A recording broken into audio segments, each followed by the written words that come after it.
Hey everyone, welcome to the EC. My name is Sarah Curtis and I'm the Community Program Coordinator here at the Entrepreneurship Center. I'm so excited to be hosting Rocket Pitch, and I want to thank all of you for coming out on this Friday. Rocket Pitch is one of the many events that we offer here at the EC, and it's part of our mission to help students learn and apply entrepreneurial thinking. One of the most important aspects of Rocket Pitch is you. So as the audience, you all have the opportunity to play a part, whether that's cheering on pitchers, providing feedback, voting, or just turning on your camera to show a friendly face. If you're new to the EC and it's your first time watching Rocket Pitch, welcome. We love seeing new faces. That's what we're all about here. And if you're not a member yet, don't worry. Sign up is easy. So we will drop a form in the chat right now that you can fill out. So all you have to do is fill that out and you'll become a member. And then before we get started, let's just make sure you're eligible to vote. We'll review how it works, and then we'll thank our wonderful sponsors. So for voting, you're only eligible to vote if you're a member or a coach. So again, if you're not a member yet, just fill out that form. It's really simple. And then we're going to drop the voting form in the chat. And all you have to do is complete that before we start the feedback portion if you want to vote. So it's always a good idea to just keep that open. And as the pictures go along, you can write down any notes that you may have. So now that you can vote, let's review how it works. So for Rocket Pitch, participants have 2 minutes to pitch their idea pertaining to the following 4 pillars. So these are the 4 aspects of a good rocket pitch. First one being the problem. All great products solve problems. Then the market. So this is where you would want to keep in mind the outreach, how many people are involved or affected. And then for the 3rd pillar, you go into current solutions, which is where you would evaluate the competition and start to explain why your solution is better. And then for the 4th pillar, talking about your solution. So just telling us your idea, what you've done so far, and what's to come. And lastly, we also want to make an important note of delivery. So if the pitch is delivered in an engaging way, so we're definitely going to talk about that towards the end as well. And lastly, just keep in mind, this is a competition. So if you do go over those 2 minutes, I will mute you. There will be a prize at the end for the winner, which is pretty cool. But what I love about Rocket Pitch is how it's really all about the entrepreneurship. This goes beyond the $100. So even if you're just an audience member today, take this opportunity to develop new ideas and learn from others. Speaking of learning from others, we have some awesome people here with us today. Ultimately, this can only happen with great people, our sponsors, and our coaches. So first and foremost, thank you, Ferguson, for making this all possible. We would not be doing this today without them. I also want to thank our coaches and mentors who are joining us today. So just to name out who's here with us today, we have Michelle King, Andrew Lloyd Williams, Chris McCoy, and Matt Aller. Thank you guys all for being here. All right, I think we're good to go. So let's get ready to rock it. First up, we have Augustin O'Connell. He's a business administration major with as a first-year MBA student, and he will be talking to us about STG recruiting services. So Augustin, whenever you're ready, I can start your timer. Thank you for the introduction. So college athletics has a massive problem. 1 million high school football players and not one university or scouting service that can cover that many. This is a manpower and resource deficiency, and any university that wants to remain competitive must solve it. The current market for this issue is about 900 schools, or about $25 million a year spent on basic recruiting lists and recruiting tools. Colleges right now are forced to buy incomplete and pricey recruiting lists from regional scouting organizations, the value of which lies in basic recruit information and an initial talent grade. My team and I have developed a prototype known as Jarvis, which can interpret video of these athletes and give that initial talent evaluation at the level that these universities and talent evaluators expect. By combining Jarvis with web scraping techniques, we can solve the manpower and resource dilemma and produce the only nationwide recruiting list in existence, doubling current value on the market.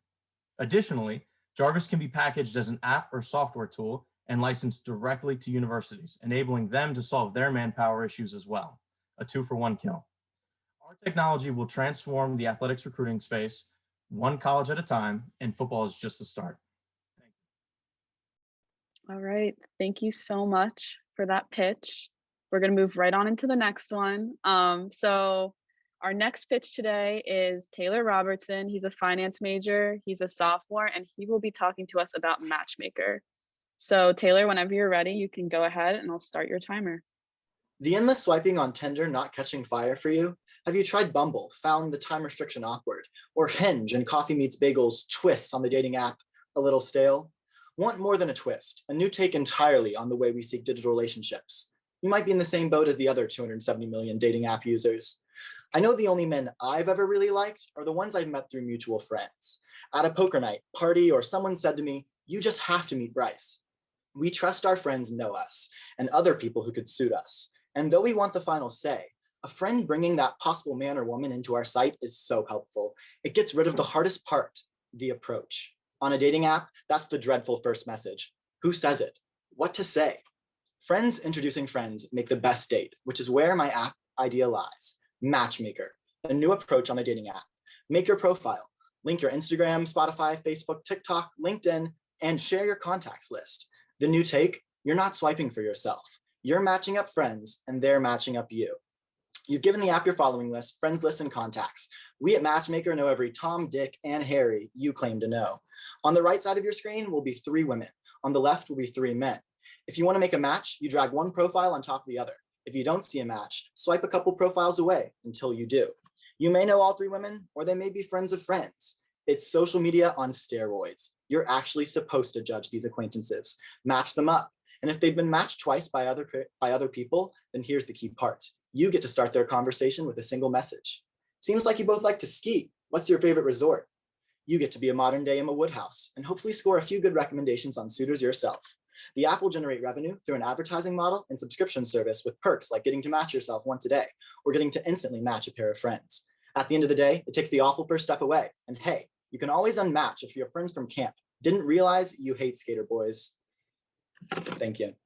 Thank you, Taylor, for that pitch. So we had 2 pitches today. We have an open spot if anyone is feeling spontaneous, wants to share their idea, and if not, we can move on. But I just wanted to give the opportunity for anyone that would like to pitch today. Last call. All right.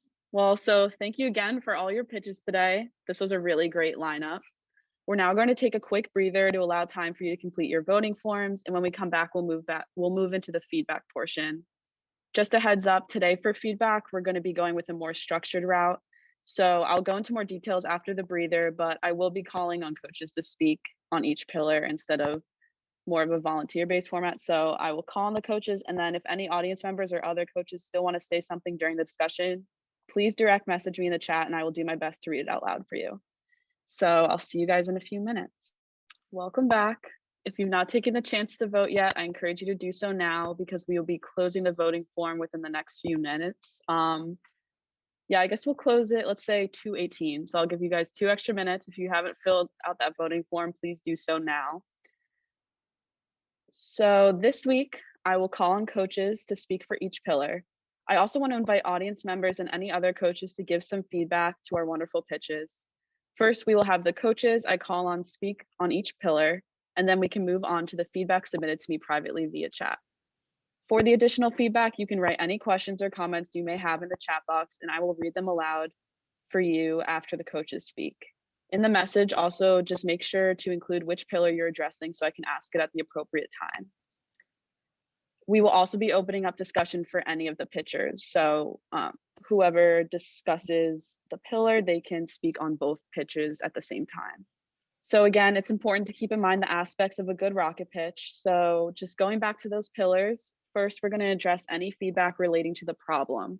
So this all goes back to the idea that great products solve great problems. And so for this pillar, I love to hear from Andrew Lloyd Williams if he has anything to say.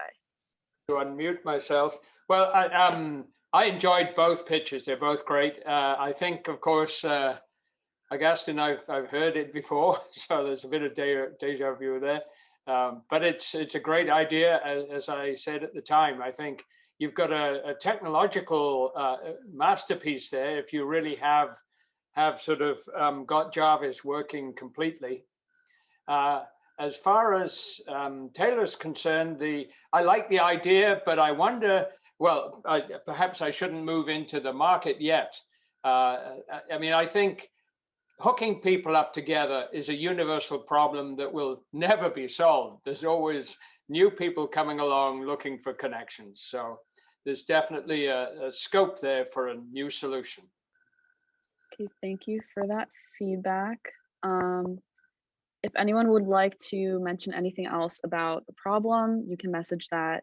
And if not, I will move on to market. So moving on to market, this is where you want to keep in mind the outreach. So how many people are involved and affected? So Chris McCoy, would you like to speak on this? Yeah, absolutely. So I appreciate, I've seen both of you pitch before, and one of the feedback I'd given both of you in the past was to try to be more quantitative with the market size, and you both did that really well. So I really appreciate that. And Augustin, I think that really helps sell your point, or Augustin, I'm sorry, in this case, because you did two things. One was to move away from just football and talk about, how many athletes we're talking, and then talking about the schools, because you talked about the schools before, but now I can see 1 million people matched to 900 schools is a real, I understand the value more by understanding that market more. So that was really pretty great. Taylor, I think that, again, I like the definition of the market, but I'm a little not entirely sure how there's 270 unique users on the apps, because that's almost every person in the country, and that, couldn't be that big. So is that the global international figure? Sorry. Yeah, it's a global figure. Okay. So, so are those unique users in this case, or are they just like, if you have 50,000 Tinder users and 50,000 Bumble users, is that the same set? They're global users, and I'm not exactly sure if they're distinct via app, but it's how many distinct users on different apps, I believe. So if you have both a Bumble account and a Tinder account, I think you'd be counted twice in that figure. Okay. And with the platforming, would you be able to access, I'm guessing, I don't really know the logistics, but like if it's an international market, like Google Play and iOS stores would reach everybody. Is that true? Yeah, I think the Android store is pretty universal because Samsungs are used more so and out of the US, whereas the US market's very Apple focused. But yeah, you would be able to link in the services like Instagram into that app, no matter where you are. Even if you're a private account, you can load in your first 34 photos to be displayed on a dating app like Tinder. Okay, and then just by sharing permissions. And then just one last market question. How many people, like outside of the dating apps, how many people are willing to share their contact list? Because that seems pretty vital to access the market. Would have to be not just the size, but how many people they may not know the exact numbers, but do you have a sense that how many people would be willing to actually, because it seems like you'd have to get that market of people that were so looking for dating that they would be willing to sort of, hey, let me let this information kind of flow out there into the open stream. In reality, I think the Instagram mutual followers list will be more helpful because I have 1,500 Instagram followers. I have maybe 150, 200 contacts. So you'll be able to share whatever profiles you think you're comfortable sharing. I know on Tinder, I see most users, a plurality of users sharing their Instagram permissions, which means, Tinder can see every single person they're following. It doesn't use that, but this app would use that data to specifically bring up those people you claim to say as the people that you would be matching with other people you claim to know. And then that overlaps with other users who are doing the same thing. And when 3 people have matched the same 2 people, whether they knew them from Instagram or whether they knew them from Facebook or from Twitter, then that's a match. And then the 3rd person gets to start their conversation. Okay. And then one last point, Augustin, I appreciate you giving dollars also, as well as people. That was great. And so Taylor, you don't have to do it now and you can think about the answer, but dollars are always helpful. I know I'm pushing you guys to be more and more quantitative, so take it with a grain of salt because I'm a CPA, but I do like to hear dollars, especially when we're talking about market size for sure. But thank you both. Thank you both. Great times. Great pitches. Thank you both for the feedback. I appreciate it too. Quantitative is always better, especially in longer pitches. Okay, that was some great feedback for the market. We're now going to move on to the current solutions pillar. So it is always important to evaluate competition, explain why your solution is better. I would love it if Matt Aller could give some insight into this. This is for either, right? Yep, either pitch. Well, so I too have heard Augustin's pitch before, and I struggled a bit to get that from what I think is the updated version of your pitch. And I don't want to backtrack, but the previous pitch, I recall feeling much more acutely aware of what you were offering and to whom you were offering it. I felt lost in that regard this time. So I would urge you to not be afraid to speak directly to that core constituency that you're marketing it towards. With Taylor, I wasn't entirely sure if this was really aimed at the friends or the recipient of friends' actions, and I wonder if there's some useful distinction that still is out there that might be possible to hone in on. I could have missed that, but I guess that's where in terms of that area, that's where I kind of felt not quite as solid as I would hope to be. Sure, thank you for the feedback. I definitely changed the pitch around from the first time quite a bit, and I could see how I lost touch with some of those things. So I'll definitely go back and rework it. Thank you, Mr. Aller. My question for you, you mean you don't quite understand the difference between the appeal to the friend or the appeal to the user who's looking for a match? Is that what you're asking? No, I felt like there could be room to differentiate to whom you were really pitching this idea. I think the intention is to pitch it to the person who needs the match, to empower their friends to make that choice. I found myself wondering if this was really a way to enfranchise the friends instead. And it's just a different group. So that's where I was thinking that there might be some ways to zero in on those, whichever group or both, but in some distinguishing way. Yeah, I totally get your point. When I did my market research, I actually discovered this app called Wingman, where you sign up for your friend, in a sense, like you're marketing your friend to the people, and if they get a match, then that ends up in their pool, but you're doing that for them. My intention with this app of Matchmaker is actually, someone who's looking for love, but also someone who's looking to just like have a little fun in terms of like getting an entertainment out of the app, getting to match people up. Like this is for the bit more nosy socialite when it comes to dating, more so than it is, that more intentional user who might be like on Bumble, where you have to have conversation within 24 hours. It's just about finding that niche with the kind of person you're trying to reach. And this is a conversation generating app as well, in terms of just like, once you match two people, you're then going to go and talk and chat and gossip about the two people you matched up on this app. That to me sounds like a point in favor of marketing towards the friends, which potentially might even make it a more unique product in this market as compared to something else. Thank you. I actually understand that value. I appreciate it a lot. So going on I also wonder whether there is perhaps a large opportunity for some, should we say, embarrassing exchanges, that things could go wrong. You introduce the wrong friends, or you put a friend out there who really didn't want to be out there, or you introduce a friend to somebody who they already know and really don't want to be introduced to. So I'm not sure how smoothly this would operate. And the phrase setting them up can be, double-edged sword. You set them up or you're setting them up. So I see where Andrew's coming from.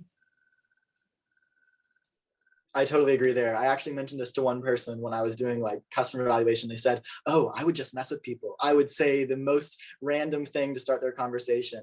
And so that's why I generally thought, multiple people would need to be matching you before that match actually occurs. Definitely wanted to give people the option to unmatch as well. So that way you could do that pretty quickly if you've been matched with someone you don't want to have conversation with.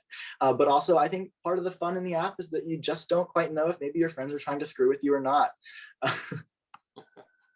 So we had a question submission. It's kind of going off of this pillar a little bit about the competitive landscape for Taylor.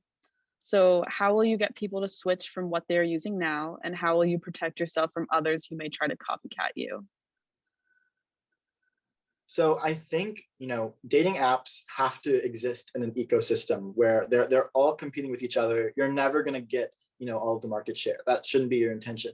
Your intention should be to carve out the niche of the kind of user you're going to target in the dating market and acquire them. And I think with this app, what it's going to be doing is it's going to be drawing in circle. So, it might catch on in one school and might completely not catch on in another school. Because I think it's going to sort of, when one friend starts matching their friends, they're going to start talking, and they'll start talking about this app, which is, the part of the gossip part about it. This is an app where conversation is going to be generated because the person who matched two people together knows that they matched them together, knows how they started the conversation. They're not going to get to see that conversation, but I think that it just generates this, conversation about the topic, and word of mouth is a good way for things to spread. I generally don't talk about my Tinder matches. That's a private conversation between me and them. Bringing a third person into it, this brings the app into the public forum of your social circle, which is how I think you'd be able to bring in adjacent people very quickly and easily. I think that what was the second part of the question there, Sarah? How will you protect yourself from others who may try to copycat you? Ultimately, all of the apps sort of integrate down to the best model. You've seen Hinge go for that swipe feature now as well. You've seen Bumble go for the swipe. They didn't all start that way. The best models in a dating app will get adopted. This is why it has the, the match option, but swipe away if you don't want to be matching with people who show up on your screen. I think aspects of it would likely get copied if they prove to be successful, and you just have to let that happen. But if you're the first adopter, the first presenter of this matchmaking sort of ability, hopefully your idea catches before someone else's copycat does. All right, great feedback, keep it up. So we're going to move into the fourth pillar, which is your solution. So this is all about the idea, what has been done so far, and what's to come. So Chris McCoy, could you give the pitchers some advice with this one, please? Okay. So with the solution, I guess I'll keep this pretty brief. I would trying to think now exactly what the solutions were. It's been a minute. So Augustin, in your solution, I know it's very tech driven. Is it proprietary? Yes, sir, it is. So we have the proprietary algorithm that takes kind of the manpower component that exists right now and turns it into what a computer can do. But then B, we feed that information into a proprietary value equation where we kind of take those metrics and balance them out based on a couple different factors, and then assign a grade that we've determined our scale fits what they're looking for. Okay, and Augustin, I'm trying, because I've seen this twice, and I'm trying not to remember what you said the last time and just focus on what you said this time. But I'm not sure from this pitch that we got how you get the information. For like, how do you get all of this video and all the like? And you may not even have mentioned the video this time, and I'm trying to, like, in my head, remember the two distinctly.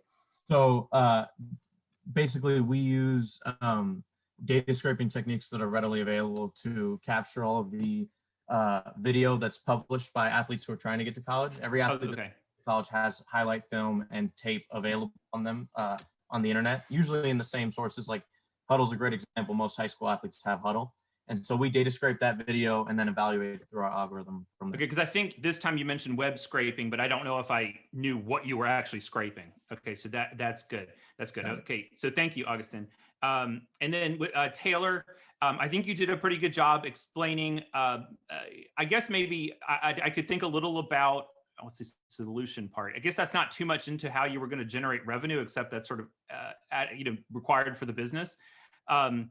And I was thinking about your like kind of freemium model, and I don't know if I understood exactly what the motivation to pay for this would be.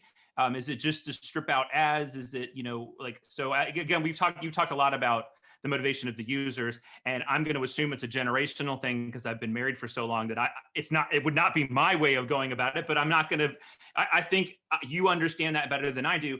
I've been more thinking of that monetization piece and thinking about how you had to find that solution to keep the company profitable and running. Can you explain that part a little better, because I wasn't clear? Yeah, so the freemium bit of it, which was in the very last sentence of my pitch, was that you would pay to basically get the ability to match yourself, which is something the app does not offer to any regular user. The whole point of the app is that you're matching other people. The freemium user would get to maybe match themselves once a day.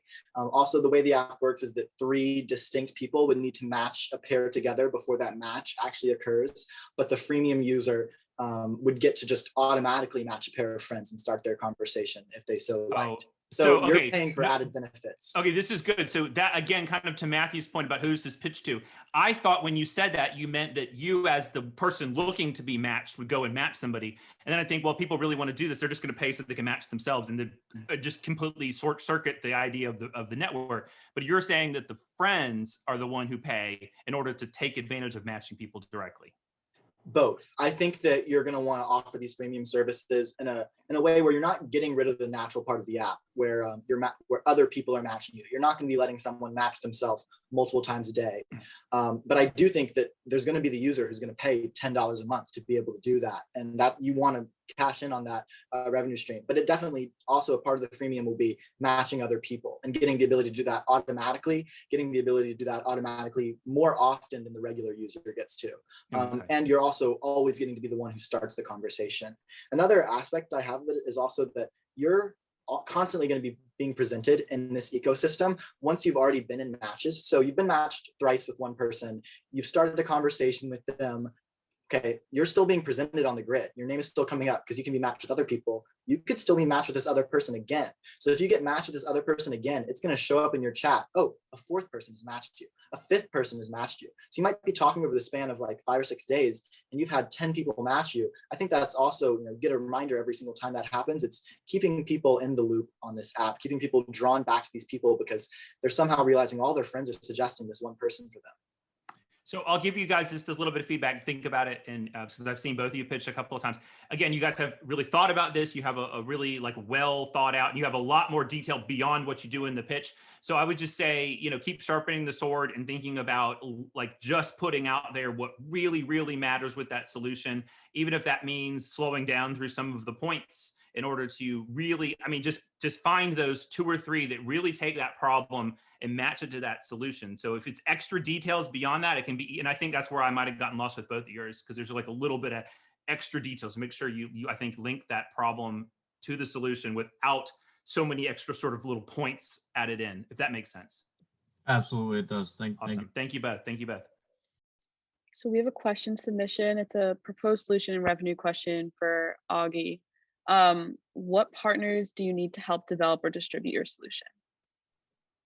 So for the only partnership we need to help develop the solution is funding to get access to enough computing power to run the algorithm, to fine tune it a little bit, tweak it. We can do that with what we have access to now, but really to run the algorithm on enough kids to create the national list. We would go class by class. 1 million high school football players breaks down into 250,000 in each grade. And so we would, need to run this on 250,000 kids.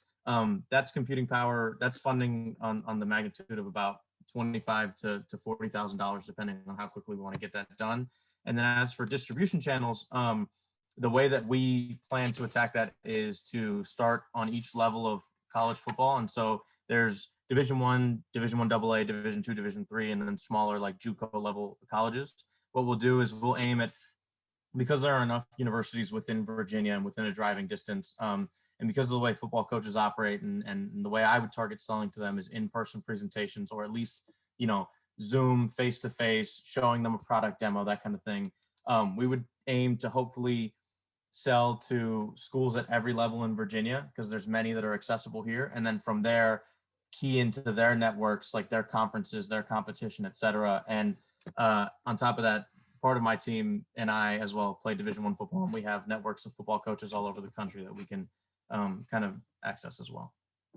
So we're going to move on to our last point of discussion, which is all about delivery. So this is ensuring that your pitch was delivered effectively and was engaging to the audience. For this one, I'd love to hear advice from Michelle King.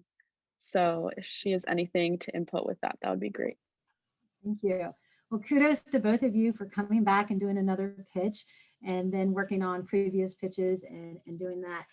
And what you say is just as important as how you say it. And I know we have been faced with a new platform delivery with Zoom. And so those challenges that come with it. So I have questions for both of you. What challenges are you facing using this platform delivery? So I'll jump in and go first. I was actually talking to Professor King about this. earlier, I, for some reason, struggle with presenting on Zoom more so than I do in person. I'm kind of a large guy. I think that's what it has to do with it. I'm like sitting cramped up in my room, you know, I have to close the blinds so that the light's not messing with my camera. And it just feels like I'm hiding and doesn't really give you that confidence. Whereas if you've prepared for something to give a presentation, you know, in public or at a venue, and you kind of walk in with that preparation behind you and that confidence, I feel a strong difference. And so I'm struggling to kind of get my, like, you know, you look at the camera because you want to keep eye contact, but then you got to look around at your notes, and yeah, I've struggled with it a little bit. Taylor? For me, I definitely think it's that, I don't know if you'll remember my first pitch, but I tried to do Zoom on my computer for the first time ever. It did not work well. So I do Zoom via my iPad, which does work well, but it does offer limited functionality. So I don't have the ability to have like a virtual background behind me, which I think would be very helpful because I do like to make graphics, like, and I would have shown like the UI of how the app would work in terms of like, you know, 3 women on the side, 3 men on the left, and, you know, the draggable ability. I also think that with Zoom, lighting is a very big thing. I have a window right here, but in order for you to see my face, I have to shine my desk light directly on my face. So I start sweating about, you know, 5 minutes into the Zoom call. I definitely think that it's nice though, in the sense that you can have notes and you don't know if I'm using notes, which, you know, my first pitch I delivered without notes, but the past 2 have actually delivered with notes in front of me, but where you can't see them. And so that's been nice. But I also think it's kind of a cop-out a little bit. You know, in person, I wouldn't get to do that. And I think that it would make me refine my pitch even more so to, you know, the most rememberable points for me as well. You know, things might not slip into the pitch that are a little bit extraneous. Mm-hmm. Yeah, and kind of what Chris had mentioned before, it's be careful getting into the weeds of things, but really getting the information that you want your audience to have. And it's okay to have a fast rate at times. And then it's very important to also slow it down when you're getting into some of those details. And having that variety gives you that dynamism. It gives you that really good conversational tone with that. And another thing with Zoom too, and you both kind of doing it just a little bit, don't be afraid to, it's like what's that movie? I don't know what to do with my hands. You know, it's like, go ahead and use your hands, your gestures, but be aware of when you are using them. And you're going to have all of this energy and you don't have the space to have the movement. So be careful rocking in your chair, Taylor, like right now. But during because you have that energy and you want some of that energy to feel that delivery. So be careful of where it's coming out in that. But yeah, having your notes, that's great. But one day we'll be back on campus or back in a venue where you're going to have to definitely practice and prepare a little bit more beforehand to have the information organized. So, but thank you very much for your delivery today. Thank you for the feedback. Thank you. Oh, can I throw something to Augustin in particular? Like, I'm 6'2" and I feel the same thing. You stand up, you know, get the camera up, get yourself up. I did a presentation at a conference. I'd never done that digitally, you know, big conference, lots of people. And I was like, I got to be on my feet to do this because I'm going to just fall out of the screen. So right now I'm sitting, but stand up. Yeah. Absolutely. Thank you. I hadn't thought about that, but that's definitely something I'll consider. All right, that was a really great feedback portion today. I'm really happy with how that went, and I want to thank everyone for that great feedback. It was wonderful. So I know you're all anxious to hear the results of the competition, but before we do so, I just want to mention a few things. So first and foremost, we're gonna drop a check-in form in the chat. So if you want to earn points for liftoff, that's where you'd want to fill out that you were here. And then just some events that are going to be coming up at the EC. We have the podcast every Tuesday, so look out for that. Then we have Alumni Founder Series, which is every other Thursday at 5:30. We had a great session last night, and I'm looking forward to the next one. And of course, Rocket Pitch every Friday at 2 p.m. I still want to encourage you to check out our Discord if you haven't already. It's a great way to continue the conversation, and there's a lot of cool features. So make sure to check that out. I've been learning along the way. I haven't had a Discord before this semester, but just playing around on it has been really fun. So I encourage you all to join on in. So I think we can move on to the results. So now what you've all been waiting for, the winner of Rocket Pitch today is pitch number 1, Augustin. Congratulations. And Augustin, just make sure to stick around towards the end. So if you enjoyed today and you have an idea, Rocket Pitch is a perfect opportunity to share it and get great feedback. Thanks for joining us today, and see you all next week to launch into some more brilliant ideas. Have a great weekend.